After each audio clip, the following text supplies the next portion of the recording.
포스트 코로나 시대의 광주 관광의 미래라는 주제로 여러분들 함께 해주실 호남대 관광경영학과 정은성 교수님을 앞쪽으로 모시겠습니다. 박수로 맞이해주시기 바랍니다.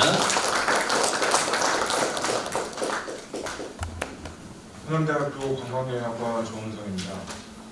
사실 이 주최 측에서 포스트 코로나 시대 광주나 전남의 관광 미래에 대한 발제 요청을 받았을 때 참으로 이게 무슨 말을 해야 될지, 왜냐하면 지금 현상을 정확히 파악하는 데부터 또 앞으로 미래 수혜 측에서부터 시작을 해야 되는데, 일주일마다 업데이트가 되는 UNWTO 관광 통계라든지 한국문화관광부라든지 문화체육관광부의 그 예측 자료가 수시로 지금 변하고 있습니다.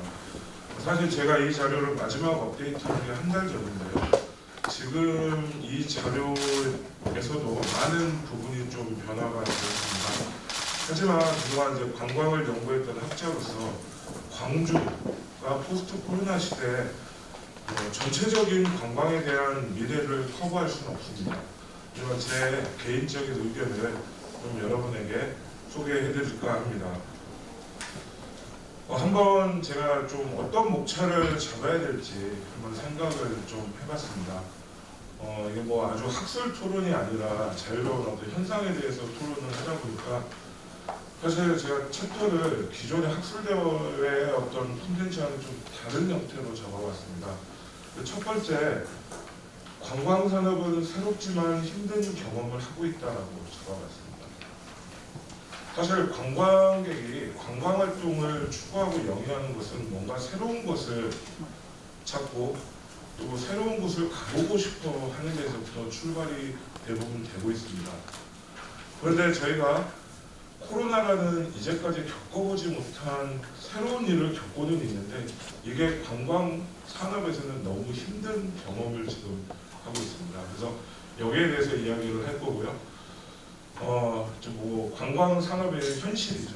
그래서 우리가 이 질병 확산이라는 것을 전혀 예기치 못하고 있는 상황에서 이 관광 산업에 대한 자화상을 한번 제가 리뷰를 해봤습니다. 그렇다고 해서 지금 우리 관광 산업이 코로나의 백신 개발이나 치료제 개발에만 기다릴 수는 없다는 거죠. 그러면 이 어려운 상황에서 우리는 과연 이 위기를 새로운 기회로 어떻게 발판을 삼아야 될지에 대해서 이야기를 하는 순으로 마무리를 할까 합니다.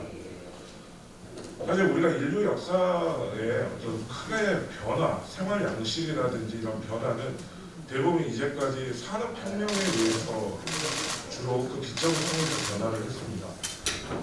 저희가 부지불식간에 4차 산업혁명이란 말은 여러분 많이 들어보셨을 텐데요. 4차 산업혁명이 이제 막 시작하고 한참 이제 성숙되어 가고 있는 단계에서 우리가 인공지능 이걸 가지고 모든 걸 다 해결할 수 있을 거라고 생각을 했습니다. 어떻게 보면은 아직 뭐 백신이나 치료제가 개발이 돼 있지 않은 코로나19라는 예기치 못한 이 질병 확산에 대해서 우리가 뭐 지난 몇십 년간 우리 생활 양식이 변화돼야 될 시간을 단 9개월에서 10개월 만에 변화를 시켰습니다. 지금 저희 이렇게 마스크 쓰고도 앉아있는 게 참 익숙치 않죠, 실내에서. 근데 관광은 사실 뭐 다양한 어떤 사회 현상입니다만 기본적으로 개인이 본인 자신의 정주지에서 다른 지역으로 이동하는 지리적 공간 이동이 필수적으로 전제되는 사회 현상입니다. 그런데 저희가 지금 여기 보시다시피 다시 유럽에서 코로나19가 재확산되면서 프랑스나 스페인이 다시 도시 봉쇄령을 할 건지에 대한 고민이 시작이 되었습니다. 저희가 전쟁 중에도 이렇게 공간 이동이 이렇게까지 제약된 적이 없습니다. 그리고 최근에 이제 군대 가 있는 제자를 들어보면 뭐 누가 우스갯소리로 그러더라고요. 6.25 전쟁 때도 휴가 매출이 완전 통제되지는 않았다. 근데 기본적으로 이렇게 저희가 2차 세계대전 이후에 물론 민주자유주의와 공산주의의 어떤 냉전 시대에도 이렇게까지 국가 간의 이동이 통제되고 된 적이 없었습니다. 그래서 지난 60년간 세계 다양한 산업 중에 해마다 최소 5% 이상 꾸준히 성장한 산업은 관광산업이 그 중에 몇 개 안 되는 산업 중에 하나였는데요. 그동안 몇십 년 동안 이뤘던 성장률을 단 5, 6개월 만에 다 까먹는 이런 현상을 보였습니다. 자, 기본적으로 여러분들 아리스토텔레스가 인간은 사회적 동물입니다. 혼자서 살 수가 없는 동물이기 때문에 남과 교류를 통해서 자아의 어떤 욕구나 이런 걸 해결하고 자아 실현을 하는데요. 일단 기본적으로 자신의 정주지 내에서 본인의 어떤 욕구나 이런 걸 해결하지 못하기 때문에 지적 호기심도 마찬가지겠죠. 그래서 다른 지역으로 이렇게 이동을 해서 관광활동이 시작이 됐는데요. 코로나19가 확산이 되면서 개인의 어떤 타 지역으로의 공간적 이동 제약이 관광산업을 단순히 관광산업에만 영향을 미친 게 아니라 국가 및 지역 경제 침체뿐만 아니라 어떤 개인의 삶의 질조차도 저하를 시켰습니다. 그런데 이게 계속 유지가 된다면 이게 어떤 사회적인 큰 어떤 혼란을 초래할 수도 있을 것 같아요. 당장 저부터도 만나고 싶은 친구하고 편안하게 저녁에 저녁 식사를 하는 거에 대한 제약이 있으니까 굉장히 답답하고 우울합니다. 근데 요즘에 코로나 블루라는 신조어까지 나올 정도로 굉장히 이게 산업뿐만 아니라 개인의 삶에도 큰 영향을 미치고 있습니다. 특히 우리 광주 전남 지역은 수도권의 대형 관광 사업체들에게 비해서 대부분 중소규모의 영세업체 수준입니다. 실제 저희 과를 졸업한 제자들도 무급휴직이 지금 6, 7개월째 지속이 되고 있고 올 2월에 졸업한 친구들은 전공을 살려서 취업하는데 큰 어려움을 겪고 있습니다. 그래도 지역에 우리 광주 전남의 관광 사업체들이 예를 들면 휴업이라든지 업종 변경 그리고 정부의 지원 정책에 의해서 힘겨운 시간을 보내고 있지만 이게 언제까지 버틸 수 있을까에 대한 의구심이 많이 들고요. 어느 누구도 거기에 대한 해답은 지금 아무도 해줄 수는 없습니다. 자, 그래서 저희가 앞으로 이 위기를 기회로 삼으려면 이미 많은 부분 관광 위기관리 시스템이라는 기본적인 컨셉도 있었고 모델도 있었지만 그동안 저희가 지구 단위, 권역 단위 관광 종합개발을 세울 때 관광 위기관리에 대한 말은 별로 해보지는 않았습니다. 관광에 이런 어려움을 겪어본 적이 없었습니다. 특히 저희가 사스나 메르스를 겪었을 때 아주 국지적이고 아주 짧은 기간에 이것을 극복을 했기 때문에 이렇게 장기화될지 몰랐습니다. 그래서 저희가 어떻게 보면 호남의 어떤 관광 거점 도시인 광주의 관광 산업의 저는 재생이라고 이야기를 좀 하고 싶습니다. 그래서 이런 방안에 대해서 한번 이제 자세하게 이야기를 해보겠습니다. 그래서 코로나19 확산에 대한 관광 사업의 자화상인데요. 통계적인 부분인데 사실 올해 작년 12월 말에 우한에서 코로나19가 처음 보고가 되었을 때 사스나 메르스처럼 국지적인 상황에서 끝날 것이다. 그리고 전 세계로 퍼지지 않을 것이라는 UNWTO도 그렇게 예측을 하고 있었어요. 그리고 실제 보니까 1월 달에 전년 동월 대비 2019년과 비교해서 오히려 2% 증가를 했습니다. 전혀 우리 관광산업에 영향을 미치지 않을 거라고 생각을 했어요. 그런데 5월 자료를 한번 보시면 전년 2019년 5월 대비 마이너스 98%라는 국제 관광객 수가 상상할 수 없을 만큼 감소를 했습니다. 그리고 실제 저희 나라 같은 경우에도 국내 관광산업 저희는 그래도 이번 문재인 대통령 정부에서 저희는 외국인에 대한 공세는 내리지 않았습니다. 그럼에도 불구하고 저희의 최근 통계 자료를 보면 전년 대비 거의 97%, 98% 정도 국제 관광객 수가 감소됐고요.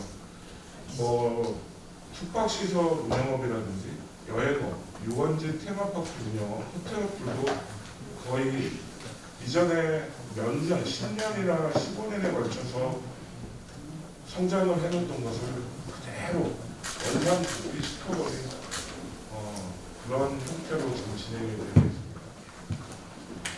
그리고 실제 2020년 1월부터 6월까지 특히 우리 광주를 보면요.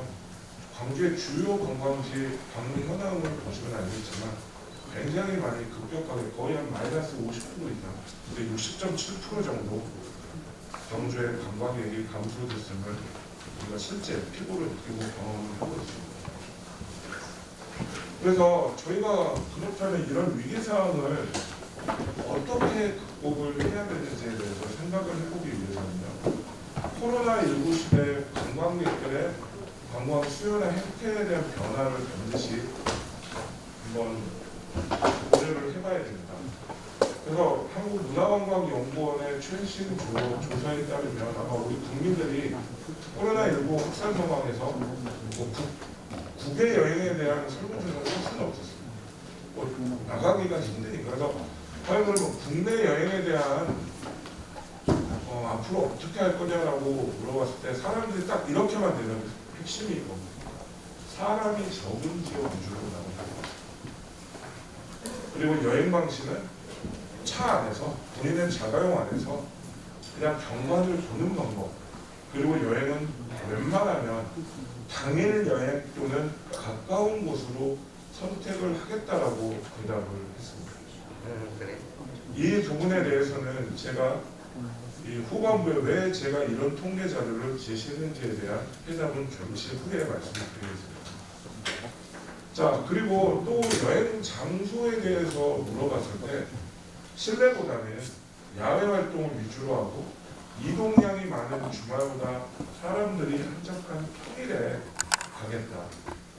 그리고 코로나19가 종식이 되더라도 안전을 고려한 방역 지침이 준수되고 이행되는 지역으로 여행을 하고 내가 확실히 믿을 수 있는 가까운 사람하고만 여행을 동반해서 여행을 할 거라는 이야기를 했습니다. 실제 최근에 전라남도에서 몇 번째 골프 리조트에 근무하는 실무자하고 이야기를 해보니까요. 그 골프장에서도 옛날에는 서울에서 그냥 여행사가 모집하는 골퍼들을 그냥 무작위로 데리고 왔답니다. 근데 그 지인들로 구성된 팀들만 데리고 옵니다. 골프장에서 야외에서도 코로나가 확산이 되기 때문에. 그리고 일단 모르는 사람과 같은 밀폐된 공간에서 입기를 싫어한답니다. 그래서 어찌됐든 이런 변화된 관광 또는 여행 수요에 대한 대책을 저희가 생각을 해본 다음에 답을 찾아야 되지 않을까 싶습니다. 여기서도 보시면 앞으로 유명 관광지 중에 국내 여행은 예전에는 사실 도시관광, 그 다음에 실내 인도어 관광지도 많이 찾았거든요. 근데 이제는 당분간은 산, 바다 이런 그 다음에 자연경관 위주로 그 다음에 휴식과 휴양을 할 수 있는 숙박시설이라고 하는 것을 안전을 자세히 이 통계표를 보면 체제형, 안전한 지역에 가서 체제형, 가족과 함께 체제형 관광 활동이나 휴식 활동을 하겠다라고 응답을 하고 있습니다. 자, 그렇다면 저는 여기서 사실 광주광역시 관광발전위원회 이것을 제안을 해보고 싶습니다. 코로나19 종식 이후에도 아마 관광객들은 코로나19라는 이 어마어마한 위기상황을 겪어봤기 때문에 분명히 밀집도가 낮고 자연환경을 바탕으로 한 관광활동을 선호할 것입니다. 그래서 향후 생태 관광에 대한 어떤 수요가 증가할 것으로 예상이 돼서요. 그래서 저 광주 같은 경우에 보면 실제 도시형 생태 관광을 저는 좀 개발을 해야 된다고 생각을 합니다. 이미 서울이라든지 순천, 싱가포르 시티라든지 뉴욕의 케이스를 보면 도시 안에 생태 관광을 굉장히 많이 개발을 하고 발굴을 했습니다. 그래서 이 부분은 물론 광주를 찾는 관광객을 위한 도시생태 관광 자원이지만 광주 시민을 위한 여가 선용의 자문으로 활용이 될 수 있다는 점입니다. 여기에서 광주의 주요 관광지점 작년도 보면은 국립광주박물관이 2개 나와 있는데요. 유료하고 무료 세션이 나뉘어 있기 때문에 통계가 이렇게 나와 있습니다. 광주에서도 보면 대부분 영산강, 문화강, 뭐 우치공원, 무등산 국립공원 이런 데가 어떻게 보면 자연 생태 관광 자원을 이용한 관광지라고 할 수 있습니다. 광주광역시의 생태 관광 자원을 개발함에 있어서 분명히 저희 관광객도 이런 위기관리를 좋아하고 관광객에게도 책임 관광, 관광지의 어떤 사회, 생태, 문화, 자연환경을 파괴하지 않는 본인 스스로도 책임감 있는 생태 관광을 할 때 책임 관광에 대한 어떤 이런 마인드도 고치를 시켜줘야 되지 않냐라는 생각이 듭니다. 그래서 무엇보다도 이제는 뭐 도시 생태 관광을 만들 때 이 밑에 그림을 보시면 저희가 욕심 부리면 안 된다는 거예요. 관광지에서 충분히 위기관리 시스템을 돌리고 안전 어떤 의식을 안전거리를 유지할 수 있는 범위 내에서 우리가 관광객을 유입을 해야 된다는 거예요. 그래서 제가 마지막으로 말씀드리고 싶은 것은 위기가 기회가 될 수 있습니다. 이쪽 인근 지역 가까이 하는 것은 실제 앞으로 향후 3년간은 해외여행을 광주에 유치한다든지 원거리 지역의 국내 관광객을 유치하는 건 쉽지 않을 겁니다. 그러면 우리가 타겟 마켓을 광주 입장에서는 전라남도, 전라북도 그리고 관광산업의 고사를 막기 위해서는 광주 시민들의 어떤 관광 내수 시장 측면에서 광주가 위기관리 시스템을 잘하고 수용력을 범위 안에서 관광산업의 회복을 해야 되지 않냐라는 말씀을 드리고 싶습니다. 네, 제 발표는 여기서 마치도록 하겠습니다.